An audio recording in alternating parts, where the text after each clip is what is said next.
We stand on guard for thee. Les portes, let the doors be opened.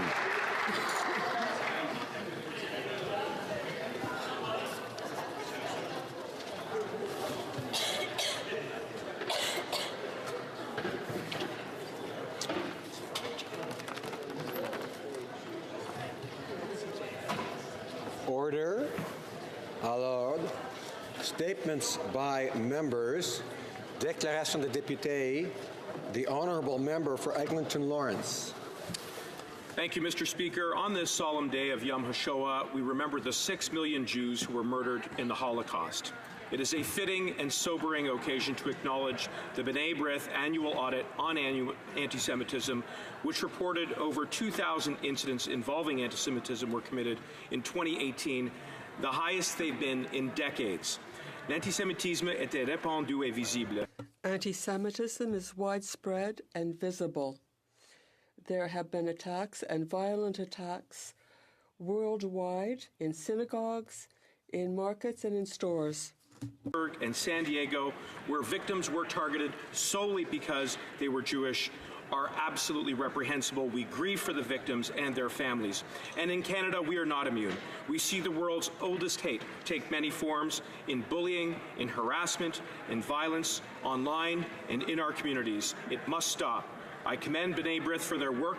We should all read the audit. We must learn from it. We must stand together in fighting anti-Semitism and all forms of hate and say united, never again.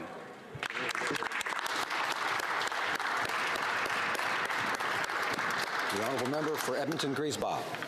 Mr. Speaker, today I'm wearing a carnation to promote MS Awareness Month. Every day, 11 Canadians are diagnosed with multiple sclerosis. For me, fighting MS is personal. My dear friend Ted Marianix had it. He died 4 years ago.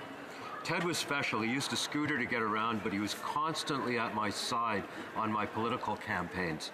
Now I'm on his campaign to help find a cure for MS. You'd be surprised at how many live with MS. One is Aaron Solowaniuk, the drummer for the band Billy Talent. Aaron says he's suffered blurred vision, numbness, extreme fatigue, and depression, but he considers himself lucky because he's got what he calls a flexible work environment. Many Canadians with MS have to miss work or lose their jobs. So I'm happy my Human Resources Committee is recommending the government enact policies that would help those with MS and other episodic disabilities. Today, let's remember the Canadians who live with MS. Together, we can find a cure. The Honourable Member for Nunavut. Thank you, Mr. Speaker. When Nunavut was created, Inuit opted for a public government, full of hope that they would have the support of the federal government to build a place where we could live and prosper. Fast forward 20 years. The government of Nunavut remains chronically underfunded, starved from the resources it needs to cope with issues and create a sustainable economy. In many ways, life for Inuit is worse. Severely overcrowded housing has led to an alarming increase in TB. Youth suicide rates are the highest in Canada, and Inuit continue to live in third world conditions. Canada is bypassing the government of Nunavut in favour of side deals with ITK, funding them to come up with strategies to deal with these crises. ITK is a third party in all of this. It does not deliver programs and services to Inuit in Nunavut. The government of Nunavut does. To recap, Inuit in Nunavut are living in third world conditions. Canada is funding a third party to deal with the situation, and the government of Nunavut struggling to deliver programs and services is sidelined. What's wrong with this picture? Thank you, Mr. Speaker. Honourable Member for Ajax. Here we go. Mr. Speaker, nearly a decade ago in Mulivaka, Sri Lanka, a brutal civil war lasting nearly 30 years came to a horrific end. A United Nations report found that 40,000 civilians may have been killed in the final months of that civil war, mostly as a result of indiscriminate shelling by the Sri Lankan military. Families and communities were ripped apart, and the legacy of that brutality still haunts victims and peace-loving people everywhere. The widespread allegations of atrocities and human rights violations, including war crimes and genocide, devastate us. 10 years later, we recognize and remember the horrors that occurred and renew our vow to find justice and reconciliation for the victims. What happened in Mulivaka must never happen again, not in Sri Lanka, not anywhere. Mr. Speaker, we must do all we can to make sure that is certain. The honourable member for Saskatoon West. Mr. Speaker, I rise today to join with First Nations women's groups across Canada and First Nations women to once again call on this government to end gender discrimination in the Indian Act. For decades, the Government of Canada has been causing undue harm to First Nations women by removing or denying their status simply because they are First Nations, simply because they are not First Nations men. This past January, the United Nations Human Rights Committee said that Canada is still discriminating against First Nations women and their descendants by denying First Nations women the same entitlements under the Indian Act as First Nations men. This discrimination causes women to be disconnected from their communities, breaks up families, and causes greater disparity in the rights and benefits between First Nations women and men. It is beyond time for this government to act on the calls from First Nations women and the organizations they represent. I call on the government to act immediately on Bill S3 and do everything within their power to end the discrimination against First Nations women in Canada. Thank you, Mr. Speaker. The honourable member for Malpeque. Mr. Speaker, I rise to congratulate Boyd McDonald of Crapo PEI, who was honoured recently by the Prince County Horsemen's Club with the Philip and Henry Doucette Memorial Lifetime Achievement Award. Boyd started his own horse stable in 1971 and gained his license to drive horses 2 years later. He had over 1,000 race wins, all with his own horses, a feat very few ever achieved. But the bumps and bruises of horse racing never slowed him down. Boyd and his wife Claire, now 61 years married, also were successful farmers, establishing Boyd McDonald Produce Limited, which is still operating as a produce broker today. Starting his potato business by borrowing a neighbor's truck and hauling potatoes in the evening, he grew the business to 2 warehouses, employed over 20 people, and grew 350 acres of those good island spuds. Congratulations, Boyd, on a well-deserved award and for your outstanding contribution to the community and life on the island. The honourable member for Huron-Bruce. Thank you, Mr. Speaker. The Blythe Festival has been a mainstay for theatre lovers in Huron-Bruce for 45 years. Wow. And in that time, they have premiered 134 Canadian productions, written, directed, designed, and performed by Canadians for Canadians. Blythe is literally home to some of the best original Canadian content in the country. Hear, hear. Dozens of these productions have gone on to be produced around the world. But the Blythe Festival has never performed here in Ottawa until now. The Blythe Festival is premiering The Pigeon King at the National Arts Centre here until May 5th. Great. Get your tickets and support local arts, or better yet, plan a trip to Blythe this summer and watch the best Canadian plays the country has to offer. Here. Thank you to our artists, production, volunteers, donors for your continued belief and commitment to Blythe. Thank you. The honourable member for Marc-Aurèle-Fortin. Mr. Speaker, last week I had the pleasure of meeting with seniors in my riding of Marc-Aurèle-Fortin, and they shared their concerns about the future, as well as their satisfaction with what we are doing for seniors. Quite a few of them were openly enthusiastic about the New Horizons program, a program for seniors. With close to 2,000 community projects funded by our own government in 2019, this program has already yielded results and energized our seniors' communities. I'd like to thank the Minister for Seniors for her work on this issue. Our seniors can be proud of their government, which knows how to care for those citizens who have entered their golden years. Thank you. Member for Pickering-Uxbridge.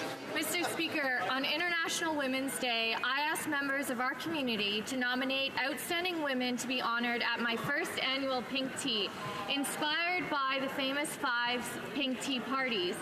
Pink Tea parties embodied hyperfemininity to disguise the fact that women were discussing politics and strategies to move gender equality forward in Canada. And this past weekend, I was fortunate to be surrounded by women who are continuing to do similar work right here in my community.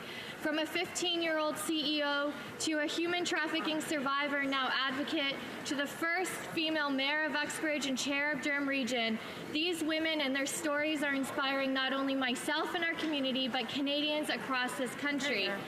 As they continue to advocate for changes they hope to see, I'm empowered to continue this work in the House of Commons in order to make Pickering, Uxbridge, and all of Canada a more inclusive place. Bravo. Thank you, Mr. Speaker. The Honourable Member for Milton. Mr. Speaker, I rise today in recognition of May as National Food Allergy Anaphylaxis Awareness Month. Anaphylaxis is a serious allergic reaction that can be life-threatening. Food is one of the most common causes, but insect stings, medicine, fragrances, or even exercise can also cause a reaction. Now, anaphylaxis affects 2.8 million Canadians. That's 1 in 13 Canadians, half of which are under the age of 35. And indeed, over 500,000 students are affected by anaphylaxis, about 2 students for every classroom. The month of May will shine a light on the challenges of safely navigating life-threatening allergies. Let's all join together in support of our allergic friends, family, colleagues, classmates, and neighbors by learning how to recognize the early signs of reaction and how to administer an EpiPen. It's as simple as this. Blue to the sky, orange to the thigh, call 911. Thank you very much. The Honourable Member for Winnipeg South. Mr. Speaker, in the 1970s, women suffering from violence were too often forced to live in fear for their own safety and for the safety of their children. A brave and determined group of women did something about it. With no money and little support, Ardis Baudry, Janet Curry, Therese Dallaire-Laplante, Nicole Thovette, Lorraine Kennischuk, Natalie McBride, and Lynn Zimmer founded the first women's shelters in Canada. Hear, hear. The stories of these women being honored in Ottawa this week were captured in Margot Goodhand's wonderful book, Runaway Wives and Rogue Feminists. Mr. Speaker, today there are over 550 women's shelters in Canada, a great testament to these incredible pioneers who believed society had a duty to intervene and who led the way. Mr. Speaker, we all owe these amazing women our gratitude. Thank you. The Honourable Member for Scarborough Agincourt. Mr. Speaker, although April was Daffodil Month for the Canadian Cancer Society, cancer is not limited to 1 month. We do not forget cancer or our loved ones, like my late husband Arnold, or those who are living with it. 1 in 2 Canadians will be diagnosed with cancer, which is why the 2019 budget commitment on cancer research and treatment is so important. We are investing in organizations like the Terry Fox Research Institute to establish a Marathon of Hope Cancer Center network across Canada, Ovarian Cancer Canada to help with prevention, screening, and treatment for ovarian cancer, and also investments in Genome Canada to launch large-scale research competitions and projects to help with transformative scientific breakthroughs. We need to eradicate cancer once and for all. Thank you. The Honourable Member for Louis Saint Laurent. Mr. Speaker, every day 50,000 Canadians work in the petrochemical area. They add wealth to Quebec. But the safest way, the most ecological way of dealing with things is by pipeline. The first pipeline in Quebec was built in 1942, and at the present time, there are 9 pipelines that go under the St. Lawrence River, and they deliver oil. Oil is also delivered in other ways. In Quebec, we have a brand new pipeline from Lévis and goes toward Montreal, 280 kilometers. And, Mr. Speaker, Things are working really well, so well that nobody talks about it. Mr. Speaker, in Quebec, we can have pipelines, and we are proud of them.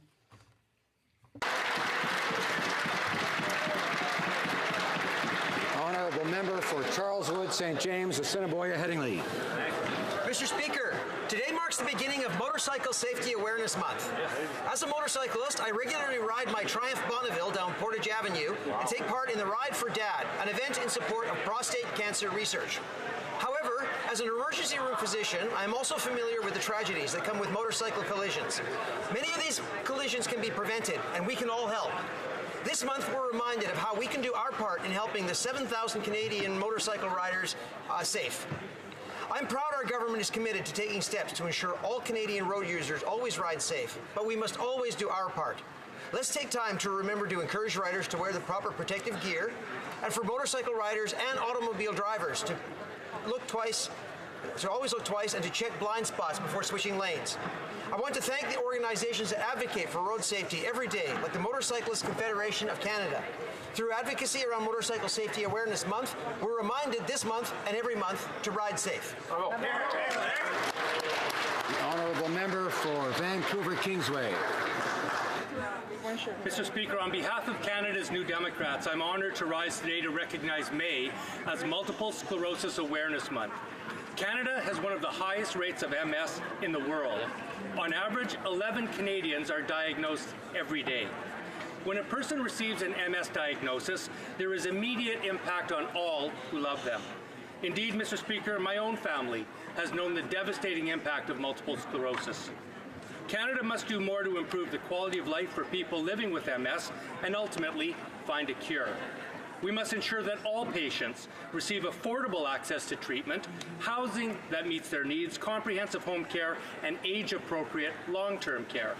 We must also provide flexible employment conditions and improved income support for people living with MS. Throughout this coming month, I urge all parliamentarians to help raise awareness and act now to improve life for over 77,000 Canadians living with multiple sclerosis. Together, we'll find a cure. The Honourable Member for Durham. Mr. Speaker, I'm privileged to rise to speak about a great Canadian and friend.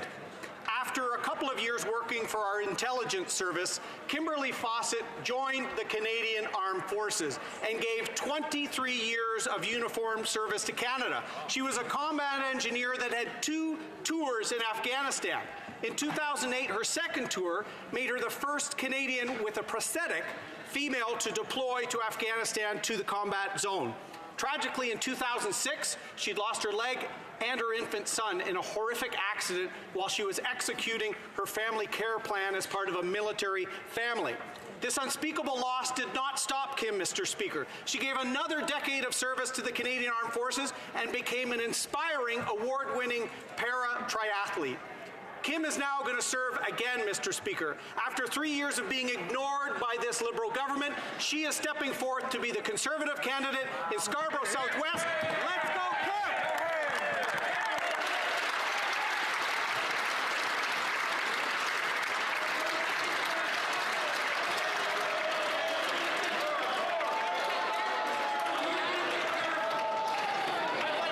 Order.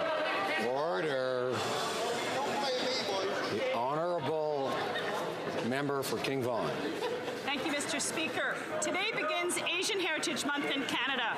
This provides an opportunity for everyone to learn about the history of Canada's Asian immigrants and their descendants, and to celebrate their many contributions to our country. This includes the growing Asian community in my riding of King Vaughan and in York Region. One such celebration is a Taste of Asia, organized by the City of Markham, the Federation of Chinese Canadians, and the Association of Progressive Muslims of Canada, and is supported by many organizations and businesses. Over 180,000 people attended last year, enjoying cultural performers, culinary artists, and artisans. One can't speak of the festival without mentioning Dr. Ken Ing, a family physician, a community leader, and chairman of the Federation of Chinese Canadians in Markham, and the founder and chairman of the Taste of Asia Festival. Come tickle your taste buds and meet Dr. Ing and his wonderful wife, Emily, tonight at the Taste of Asia reception in room 752 at 131 Queen Street from 5 to 7. Let's all kick off Asian Heritage Month together tonight.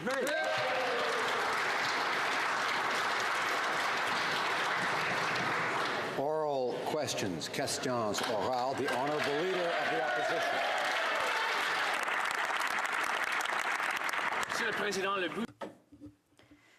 Mr. Speaker, China's military budget went up 5% last year to $250 billion. Yet, for some reason, the Liberal leader continues to fund China through the Asian Infrastructure Bank, using Canadian taxpayers' money. We know that China uses the Asian Infrastructure Bank to extend its influence in the region. When will the Liberal leader stop using Canadians' taxpayer dollars to fund this strategy? The Right Honourable Prime Minister. Canada uses the bank to promote economic growth globally, alongside many countries like Great Britain, Germany, and Australia. The Conservatives are misleading Canadians by suggesting that if we were to withdraw funds for fighting landslides in Sri Lanka, for example, flooding in the Philippines, and modernization of immigration systems in Indonesia, that would be beneficial for Canada. We will continue to be present in the world to help people across the world. That is what Canadians expect of any Canadian government. The Honourable Leader of the Opposition. Well, Mr. Speaker, there are other development banks that Canada already participates in, but this one is specifically used by China to extend its influence in the region. Now, China's military budget rose 5% last year to $250 billion. Wow. Now their space program is worth $8.4 billion. And while the Parliamentary Budget Officer has indicated that important infrastructure projects aren't getting built in Canada, the leader of the Liberal Party has sent $256 million to the Asian Infrastructure Bank, a bank that helps exert influence from China in the region. Why is the Prime Minister funding infrastructure projects in other countries? Honourable Prime Minister. The Asia Infrastructure Investment Bank, Canada joins countries such as Australia, France, Germany, India, Italy, South Korea, and the UK in promoting inclusive global economic growth. The bank supports clean and green infrastructure investments throughout Asia, and the Conservatives want us to close our eyes and our doors on investments around the world, like landslide mitigation in Sri Lanka, like flood management in the Philippines, like irrigation modernization in Indonesia. That is not what Canadians expect. They expect us to be engaged positively in the world. And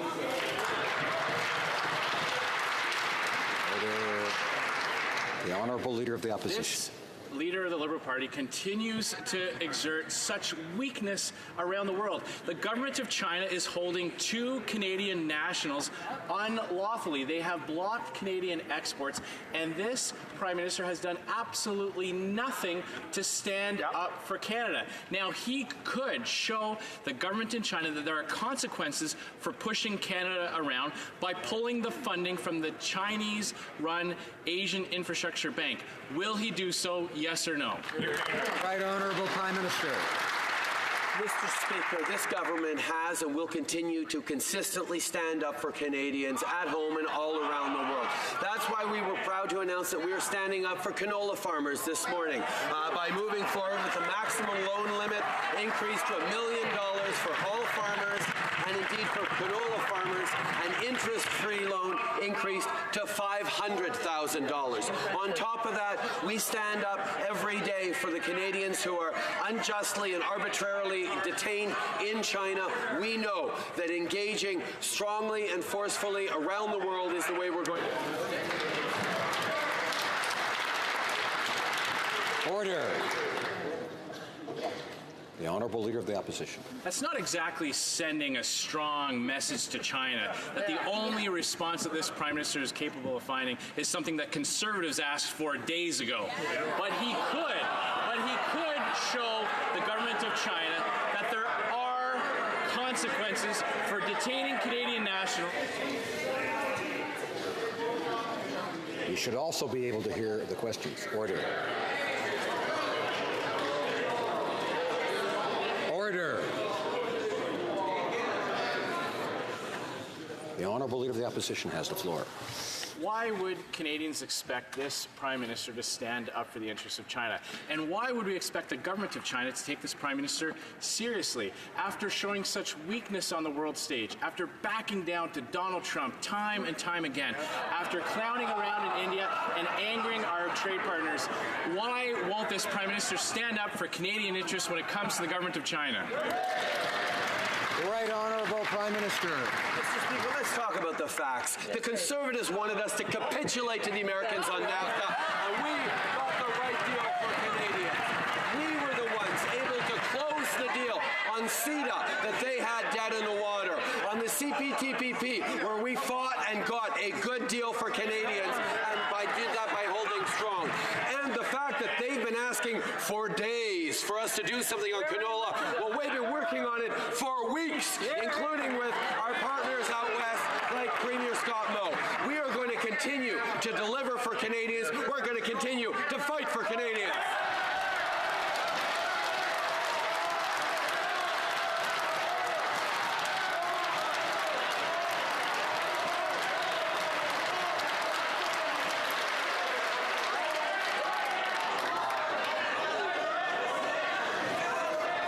Order. We've got to move to decaf in those caucus meetings. The Honourable Leader of the Opposition. We don't need a drama production, Mr. Speaker. We need action for Canadian interests. It was this Prime Minister who signed a deal that was shoved down his throat that still kept steel tariffs in place. It was this Prime Minister who capitulated on dairy and on pharmaceuticals. It was this Prime Minister who angered our trade partners when it came to those TPP talks. And now that Canadian nationals are unlawfully jailed and Canadian exports aren't moving, he has done nothing to stand up for this country, Mr. Speaker. When will the Prime Minister finally do something?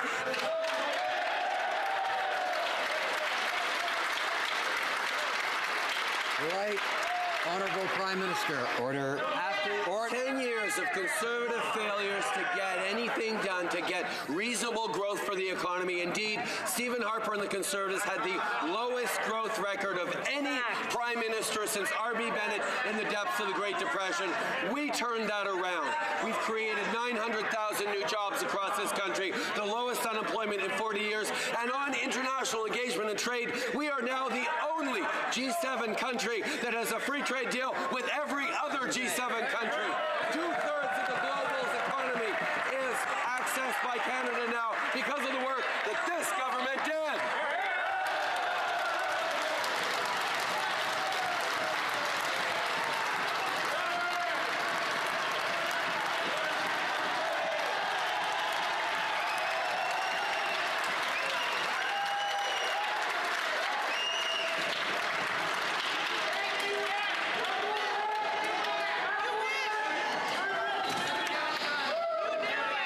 Alors.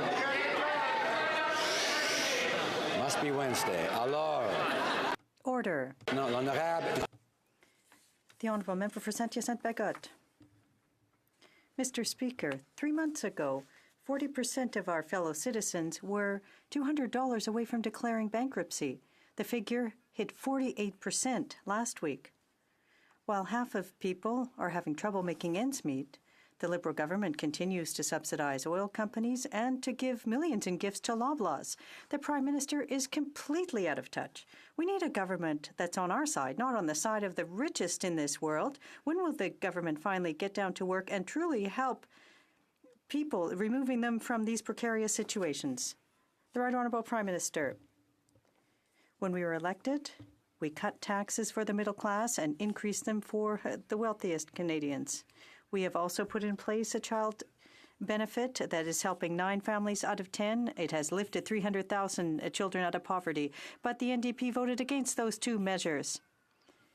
We have lifted 800,000 Canadians out of poverty over the first 2 years, and we are continuing to deliver by investing in the infrastructure, by investing in our communities, by helping families, seniors, students, and we will continue to do so, Mr. Speaker.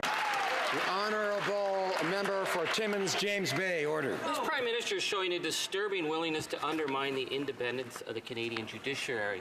From trying to help corporate friends in a bribery case in his riding, to the allegations of leaking information about the Supreme Court nomination, to the fact that this Prime Minister is now vetting potential judges through a Liberal donor base that includes information right down to the size of their lawn signs. Wow. Is that how small his vision is, to want to know what they've done for the Liberal Party rather than what they're going to do for Canada? Right Honourable Prime Minister. Mr. Speaker, the Liberal Party has always believed in the independence of the judiciary and the importance of standing up for the independence of our institutions. Indeed, all judicial appointments now follow our new, open, independent, transparent, and merit-based process.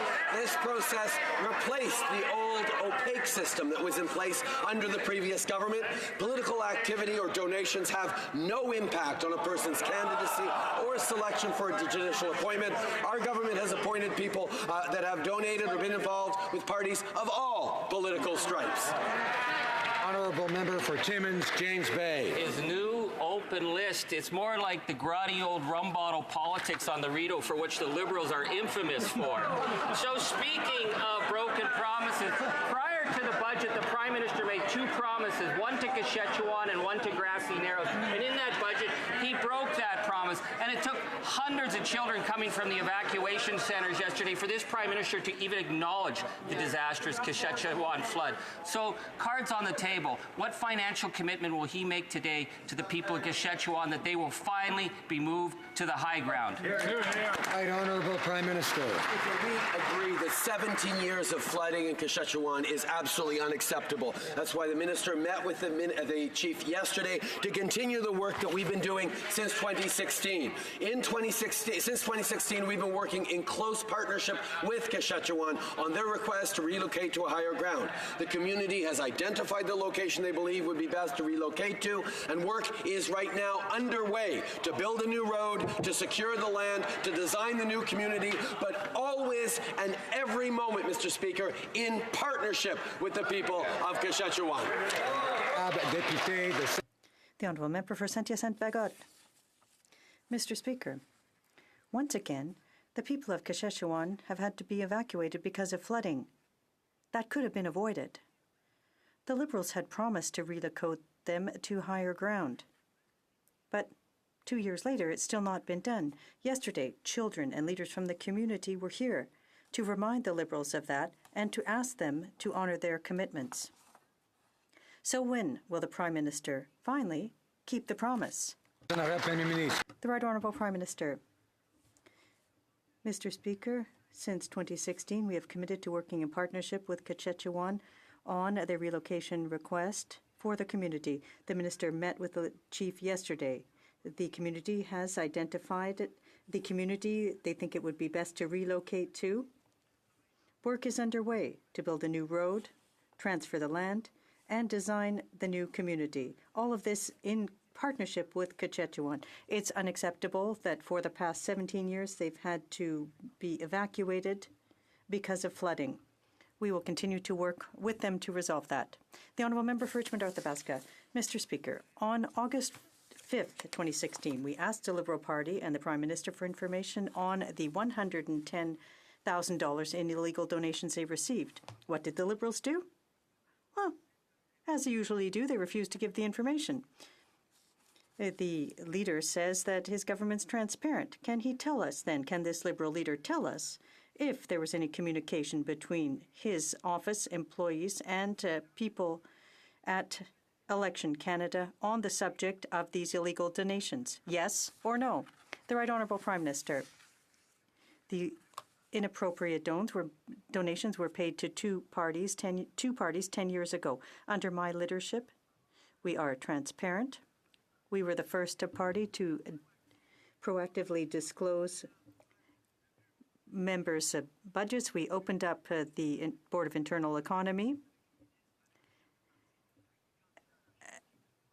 We are fully respecting donations, and the other parties must do the same. Richmond-Arthabaska. The Honourable Member. What Well, here's another example that the Liberals simply haven't changed since the sponsorship scandal. It's in their genes, it's in their culture.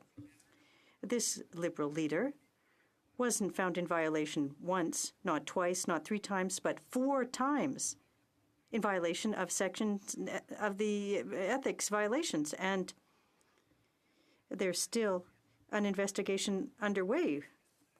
What is this Liberal Party leader and Prime Minister doing? What does he have to hide from Canadians? The Right Honourable Prime Minister. Mr. Speaker, on this side of the House, we respect the officers of Parliament and the work that they do at all stages to ensure that beyond partisanship and attacks by one party of another, the rules are complied with and the truth is shared with Canadians. We will always work and respect the officers of Parliament who are doing important work on this side of the House. We will always work alongside them. Milton. Take the words of the leader of the Liberal Party at face value because, simply put, it's already been shown that he had very little respect for the office of the Attorney General.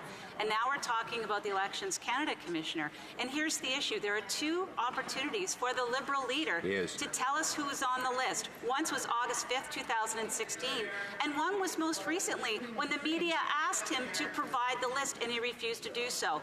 What is the leader of the Liberal Party? Soon. What is the leader of the Liberal Party hiding? The Right Honourable Prime Minister. The member opposite is bringing up an issue regarding improper donations made to 2 political parties over 10 years ago. Under my leadership, we raised the bar on openness and transparency. We were the first party to proactively disclose MP expenses. We opened up the Board of Internal Economy. We ensured that information regarding fundraisers with the Prime Minister, with ministers, and with party leaders or candidates for leadership be publicly available. We continue to do our fundraisers publicly and invite the media. The leader of the opposition does them in secret and keeps the media out.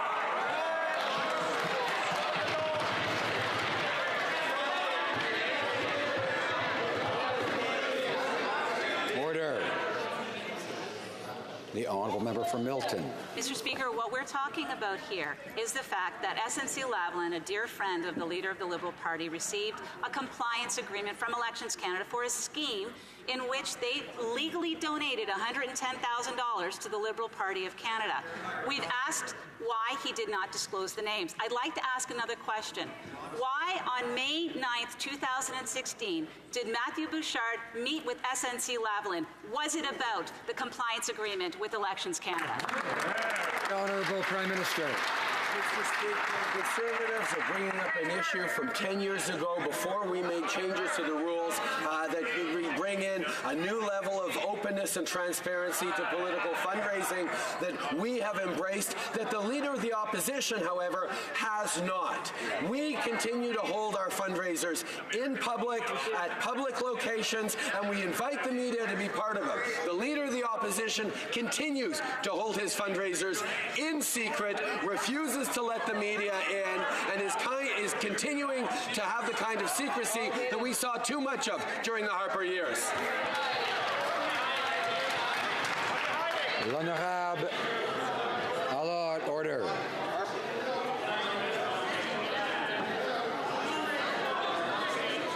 L'Honorable. The Honourable Member for Lévis-Lotbinière. Mr. Speaker, pay, ask, and you get custom design contracts for Liberal friends that seem to be commonplace, although difficult to find if you're not in a gang. The press and the Globe and Mail have in their possession the key to this mystery, privileged communication between a law firm and a deputy minister that magically turned into a lucrative $711 an hour contract. Mr. Speaker, can the Liberal leader confirm here in this House the existence of this communication dated August 14, 2017? Yes or no? The Right Honourable Prime Minister. The decision was made by public servants. It's rich of the Conservatives to attack this situation when they continue to organize fundraisers with their leader, secret ones, behind closed doors. We invite the media to our events. We don't hold them in private millionaires' residences, but in public places. We will continue to be open and transparent, as we expect the leader of the opposition to be. Member for Chilliwack Hope. SNC-Lavalin was just the tip of the iceberg when it comes to Liberals looking out for their well-connected friends. They also awarded a sole source contract to a law firm where the two lead lawyers pocketing tax dollars on the $75,000 contract have both been previously employed by the Liberal Party. On Monday, the Justice Minister tried to blame his department, but he's now admitted it was the Liberals themselves who signed off on this shady deal. Why does the Liberal leader find it so easy to grease the skids for his Liberal friends, but so hard to conduct himself in an ethical fashion? The Right Honourable Prime Minister. Mr. Speaker, all legal service contracts go through diligent and accountable processes. Contracts went through the Department of Justice for projects which were unrelated to one another. Both contracts followed all appropriate rules and policies of the department. We will continue to ensure that the decision process respects all rules. The Honourable Member for Jonquière. Thousands of people have mobilized today to mark International Workers' Day. As an elected official, it's our duty to improve their future, but the government has failed. Just think about the Phoenix fiasco, about women who continue to earn less than men, or about back-to-work legislation for Canada Post, the uncertainty in steel, aluminum, and the forestry sector, the stolen pensions from Sears pensioners. The NDP stands alongside workers. When will the Prime Minister take the rights of workers seriously and do the same? The Right Honourable Prime Minister. Mr. Speaker, we have always stood to defend workers. We put forth historic legislation on employment equity that will close the gap between salaries for men and women proactively and openly. We continue to defend workers in the forestry sector.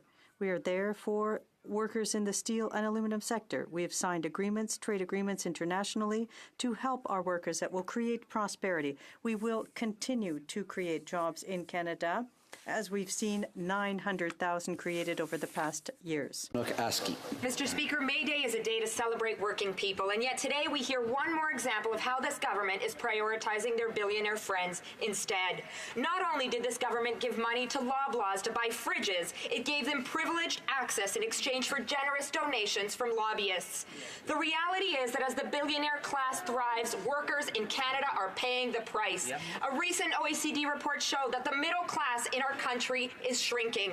So instead of doing favors for their billionaire friends, where is this Liberal government's defense of working people? The Right Honourable Prime Minister. Mr. Speaker, our government has been unequivocal in our support for Labour, and we're happy to celebrate that this May Day.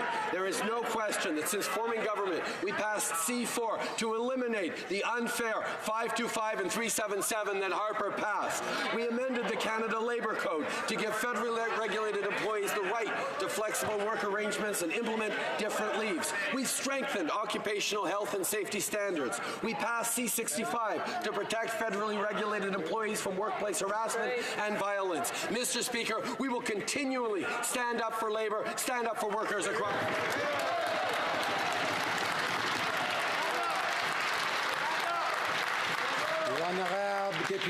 The Honourable Member for Mégantic-L'Érable. What about standing up for canola producers? After more than 2 months of inaction, it took 3 requests for emergency debates, 9 requests for emergency debates in the House, intervention and action by producers, premiers, and the Leader of the Opposition.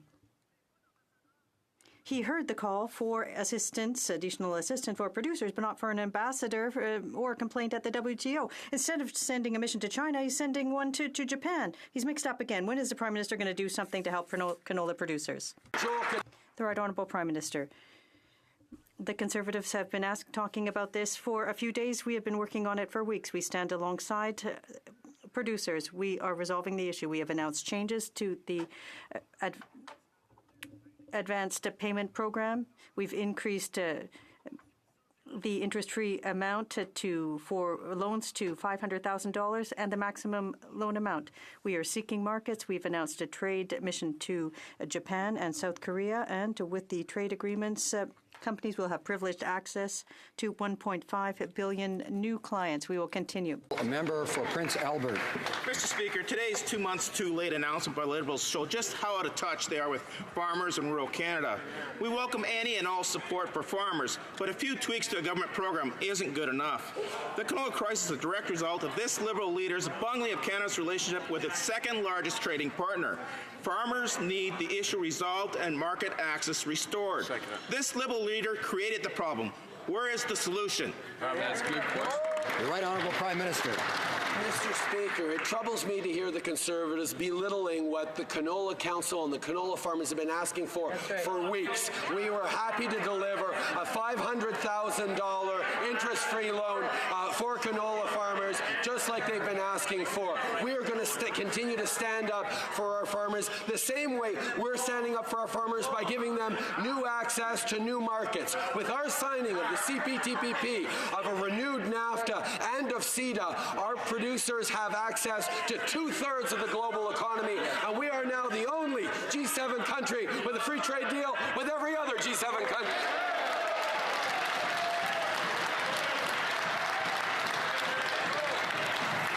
Having asked the question, I would invite the Honourable Member for Prince Albert not to be speaking after he no longer has the floor. So, I mean, we do like to hear him when he has the floor, but then it's someone else's turn. In fact, now it's the turn of the Honourable Member for Niagara West. Thank you, Mr. Speaker. It's been 2 months since the Chinese government banned imports of Canadian canola. Earlier this week, the Liberal leader was confusing China and Japan.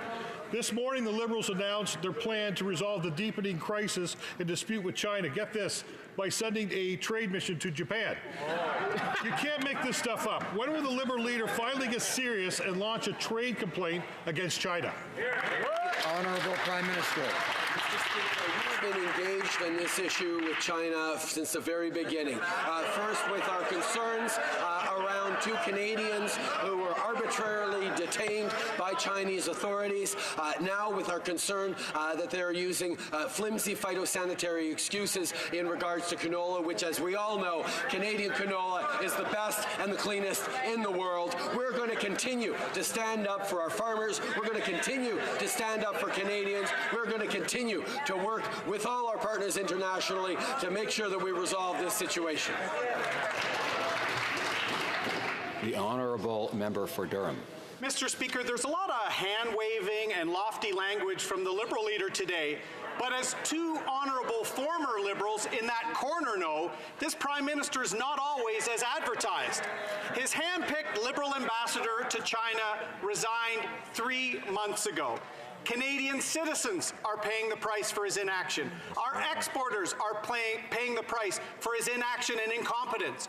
When will he nominate a new ambassador to China to turn around this crisis? Right, Honourable Prime Minister. Mr. Speaker, once again, the Conservatives are all over the place in what they think they want on the world stage. On the one hand, we got to withdraw money from Asian infrastructure banks that are doing good work across the continent. On the other hand, they want us to be reaching out and be friendlier with China. On the other hand, they want us to draw in international support. On the other hand, they want us to push back harder. They don't know what they're doing, Mr. Speaker. On this side of the House, we are focused on standing up for Canadians, on standing up for farmers, and resolving this international difference. The Honourable Member for Cowichan, Malahat, Langford.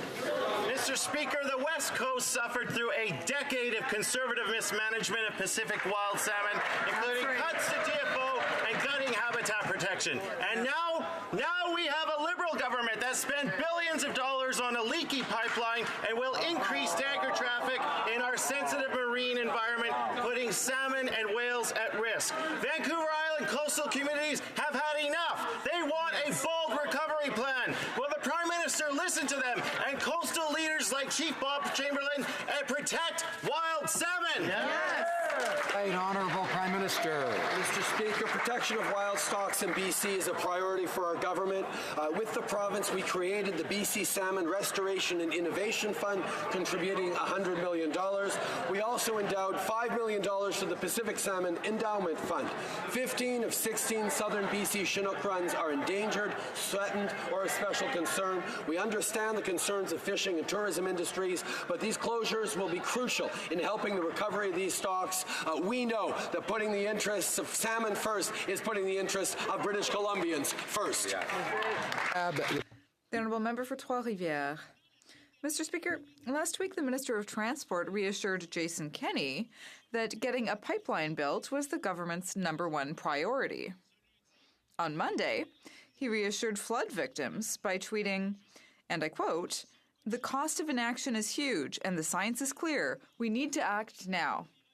Mr. Speaker, how ironic. Does the Prime Minister realize that the only way to actually make the economy and the environment go hand in hand is to invest in green technology, not subsidizing big oil? The Right Honourable Prime Minister.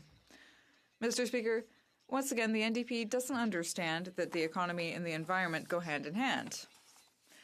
I congratulate them for having said it at least once, but clearly they don't understand that the way that we both protect the environment and create jobs for communities and families is by being responsible.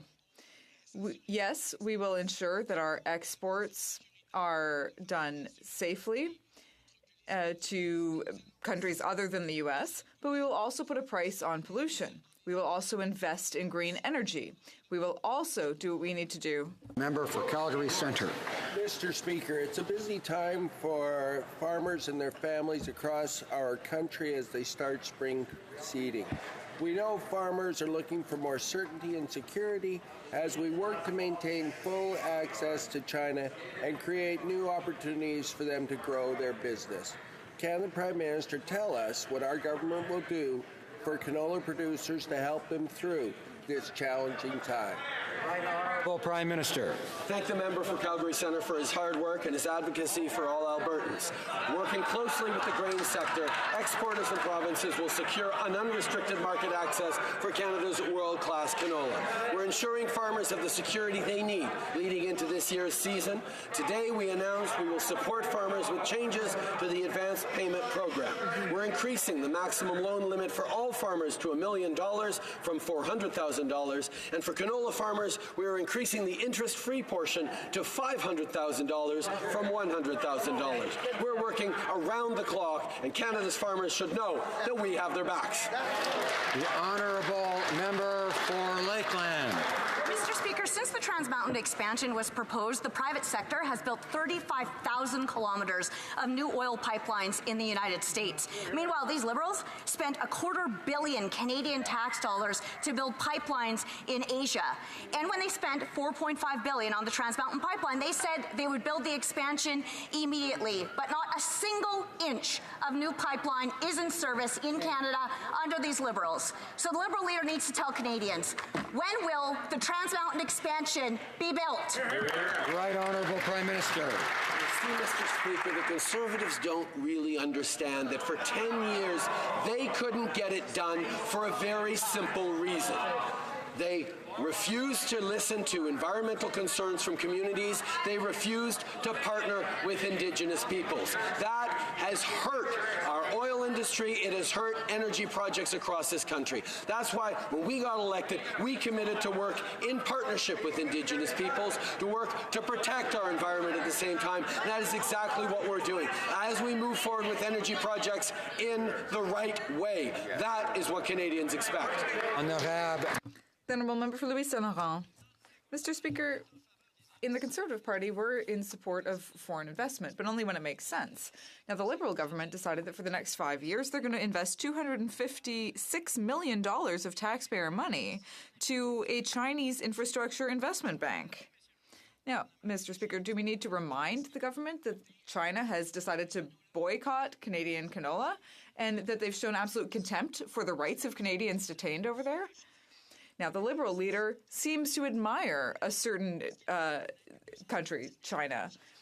Does he realize that he's sending money there and it doesn't make sense? The Right Honourable Prime Minister. Mr. Speaker, once again, the Conservatives are playing petty politics. They're misleading Canadians when they suggest that if we withdrew the funds for minimizing landslides in Sri Lanka or earthquakes in the Philippines or the modernization of irrigation systems in Indonesia, that wouldn't be good for Canada. That wouldn't be good for our role in the world. So we will continue to invest in the right way in infrastructure, both here in Canada and around the world. We will do those investments because it helps people and it helps promote peace, security, and safety around the world. A member for Carleton. When leaders in China dismissed this prime minister as, quote, little potato, he thought they meant it as a compliment. I want to remind the member for Carleton, we can't do indirectly what we can't do directly. So I'd like him to avoid terms that might be considered insulting under the rules. Order. Order. Order.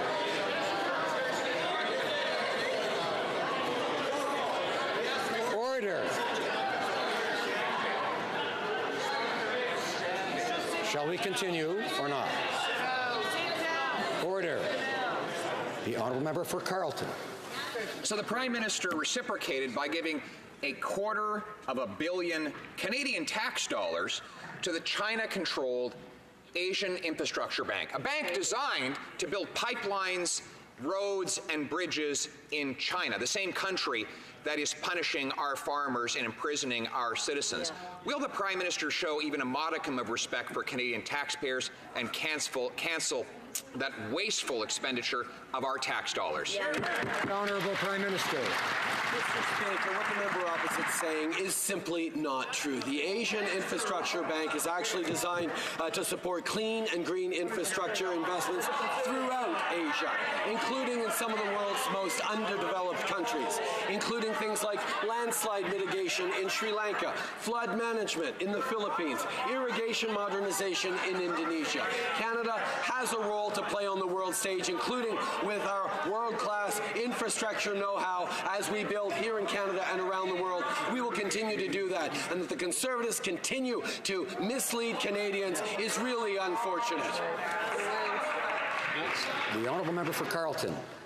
Green infrastructure? Since the Prime Minister announced his $250 million gift to the China-controlled Asian Infrastructure Bank, China has quietly resumed construction on dozens of previously shelved coal-fired plants, according to satellite images. They are going to increase the production of coal-fired electricity by 50,000 megawatts, Mr. Speaker, since he announced his $250 million gift. Right. Now that we know this has nothing to do with development or helping the poor, but instead to help the wealthy and the well-connected in China, will he do the right thing and cancel this $250 million? Right, Honourable Prime Minister. Mr. Speaker, the Conservatives are trying to invent and torque an issue to scare Canadians when indeed Canadians are part of a bank where we join countries like Australia, France, Germany, India, Italy, South Korea, and the UK in promoting inclusive global economic growth. Their desire to score cheap partisan points while we're desiring building a better future for everyone around the world couldn't be in more market contrast, and we know Canadians are going to have a clear and positive choice that they get to make come this October. The honourable member for Saskatoon West. Mr. Speaker, with the end of STC and Greyhound service, many people living in Saskatchewan are unable to safely travel within the province. The Minister of Transportation recently said, and I quote, "Intercity bus services are important for the people of British Columbia and for Canadians across the country, particularly for those in Indigenous, rural, and remote communities where other transportation options do not exist." That description sounds awfully a lot like Saskatchewan. Yeah. If the minister truly believes this, then why is he only providing money for intercity public transportation for British Columbia, and not for Saskatchewan.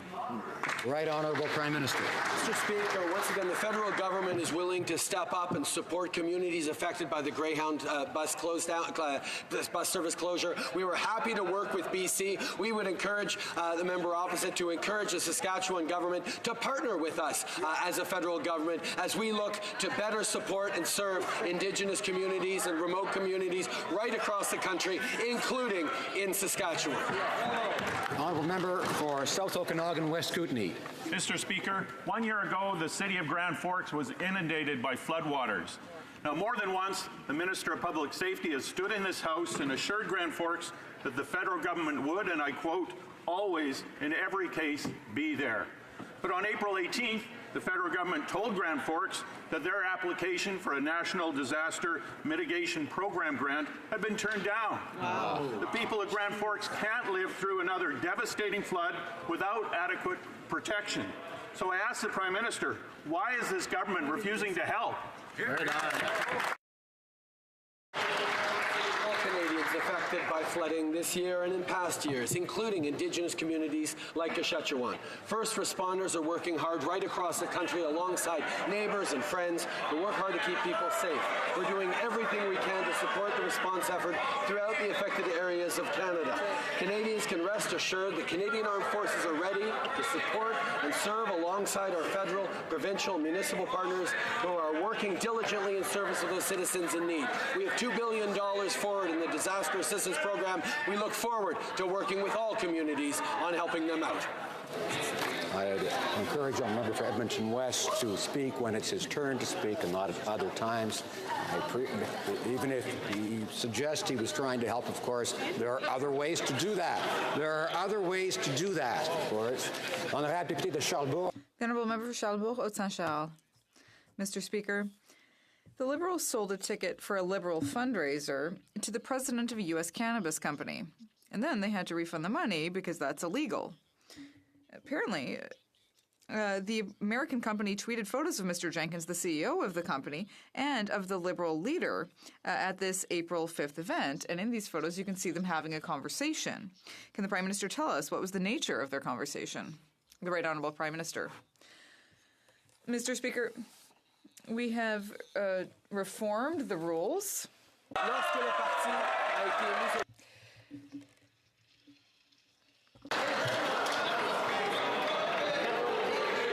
Order.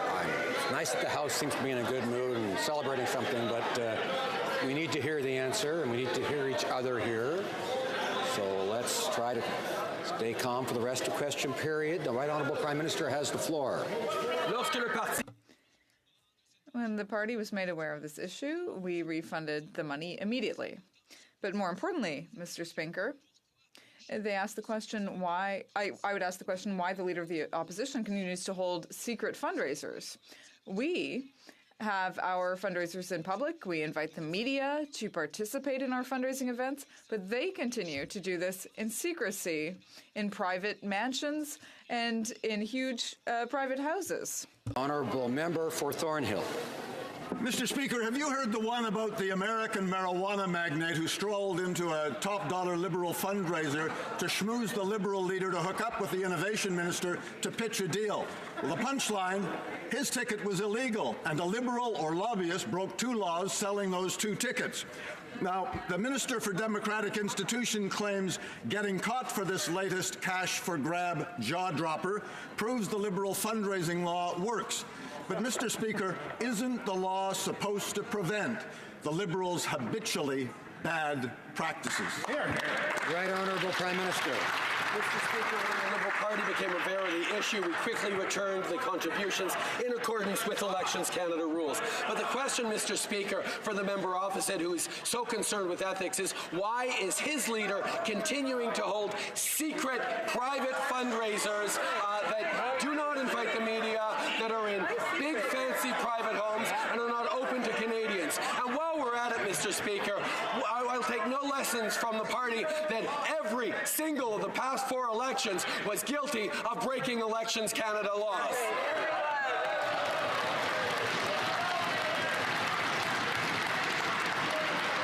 Order. Order. The Honourable Member order.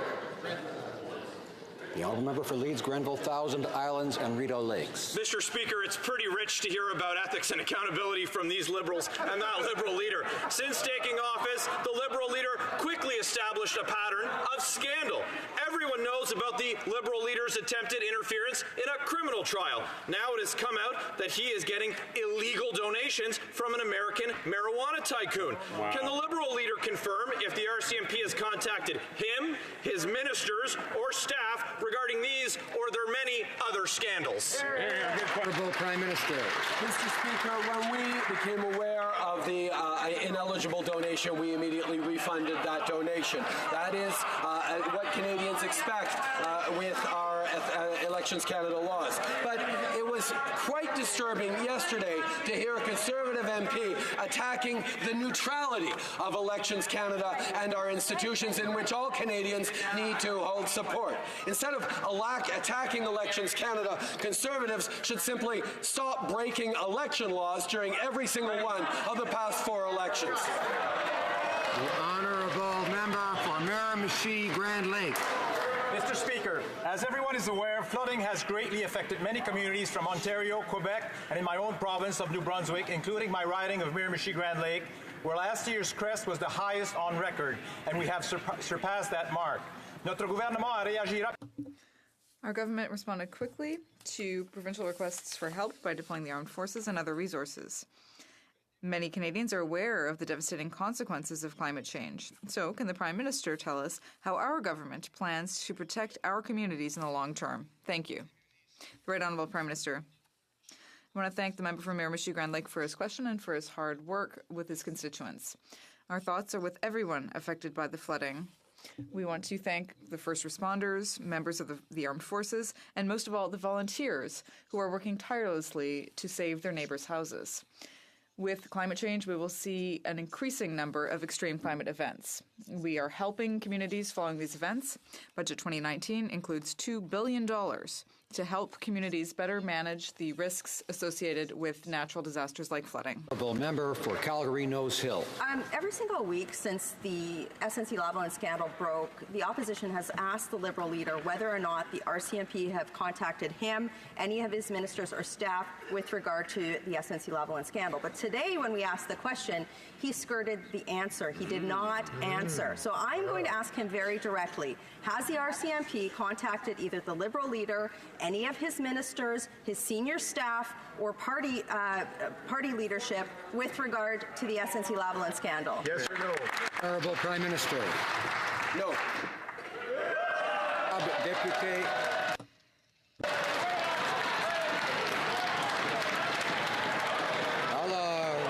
Order. The honourable member. Allard. Order.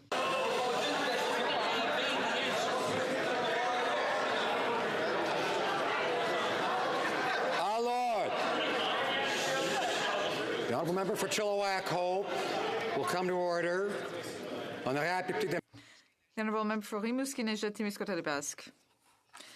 Following the grisly murder of journalist Jamal Khashoggi, the Prime Minister announced on October 25th that Canada would review our arms export permits to Saudi Arabia. That was 6 months ago, and since then we've heard nothing. Canada's silence is deafening here, just as it was when 37 people in Saudi Arabia were executed by decapitation on April 23rd. Some countries found it easy to take action. Less than a month after Mr. Khashoggi's murder, Germany, Finland, and Denmark all froze the sale of arms to Saudi Arabia.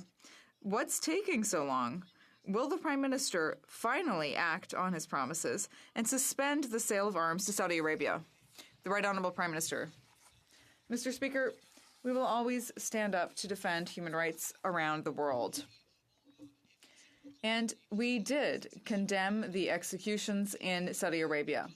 I myself, when I had the opportunity to see Prince Mohammed bin Salman in Argentina, I told him how unacceptable this was and how concerned we as Canadians are by the human rights situation in Saudi Arabia. We will continue to work on this file because that is what Canadians expect, And that is what people around the world expect from Canada. Member for Northumberland, Peterborough South. Mr. Speaker, it has been more than a year since the party opposite promised a climate plan, and they still have not delivered. Frankly, Canadians and the environment cannot wait. Instead, Conservatives are busy misleading Canadians by refusing to provide them with information on money that is rightfully theirs. Mr. Speaker, rather than spending their time misleading Canadians about our plan, the Conservatives should spend their time coming up with a plan to fight climate change. Can the Prime Minister please update this House on the actions our government is taking to fight climate change and grow the economy? Honourable Prime Minister. I thank the member for Northumberland, Peterborough South for her hard work and for her question. We're fighting climate change while making life more affordable for Canadians. Pricing pollution is the most affordable and effective way to cut pollution. For Canadian families, our plan will mean a cleaner environment and more money in their pockets. That was confirmed by the Parliamentary Budget Officer. While the members opposite hide this fact from their constituents as they struggle with their backroom operatives and big oil executives to come up with their plan, we are working for a better future for our kids and grandkids. Honourable Leader of the Opposition. Well, Mr. Speaker, since the Prime Minister likes to keep track of the number of days, I've got one for him. It's been 31 days since the Prime Minister threatened to sue me for telling the truth about his interference in a criminal prosecution. Now, I've repeated all my allegations outside the House, and I've been waiting for our day in court where he can finally testify for himself under oath. So, can the Prime Minister tell me when I can expect the court proceedings to commence, or like everything else with him, was it all just a big act? Right Honourable Prime Minister. Order. I can understand that the Leader of the Opposition wants to continue to focus on me, but I'm not going to focus on him.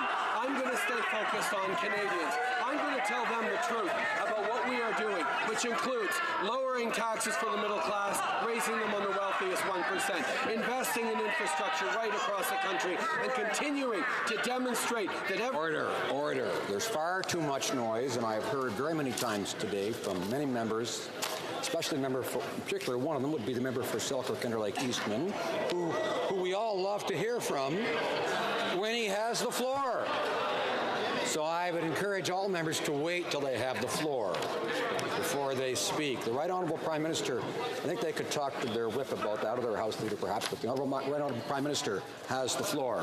While the Conservatives continue to focus on politics and on me, I'm going to stay focused on Canadians and what we are doing every day to grow the economy, to protect jobs, to lift Canadians out of poverty. That's what Canadians voted for in 2015. That's what we're going to continue to do.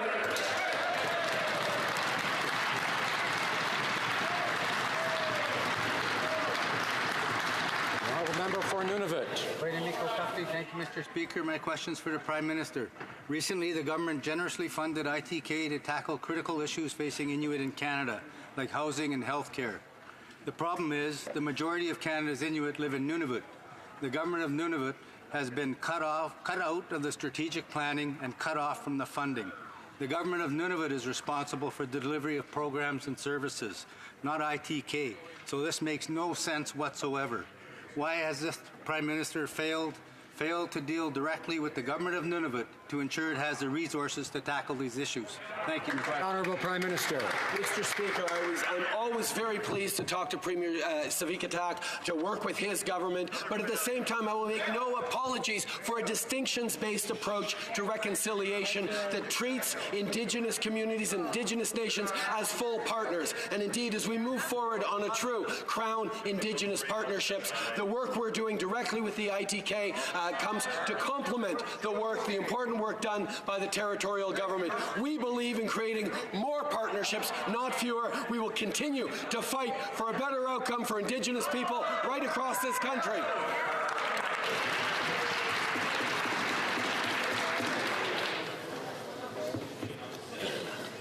Just a second.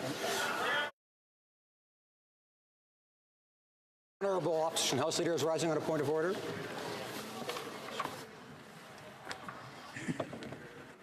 Thank you, Mr. Speaker. I'm rising just to seek clarity from a ruling that you made that arises out of question period.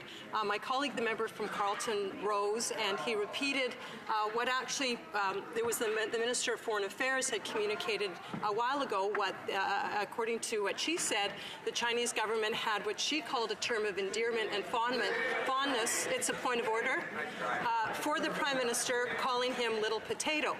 We at the time believed it was not a term of endearment or fondness, and so in our role as opposition, we have been asking the government about this and asking the Prime Minister. You rose, Mr. Speaker, in your role to say that what you can't do indirectly, or directly you can't do indirectly.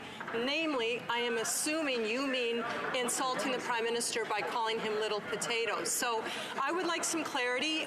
We were not actually calling him little potato. We were, however, repeating what... We've heard the phrase enough now.